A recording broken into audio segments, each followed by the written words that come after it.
আশ্বিরের শারদ প্রাতে বেজে উঠেছে আলোকমঞ্জিত।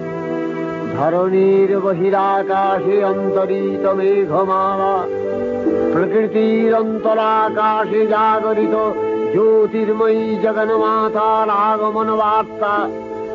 আনন্দময়ী মহামায়ার পদধ্বনি অসীম ছন্দে বেজে উঠে রূপলোক ও রসলোকে আনে নবভাব মাধুরীর সঞ্জীবন।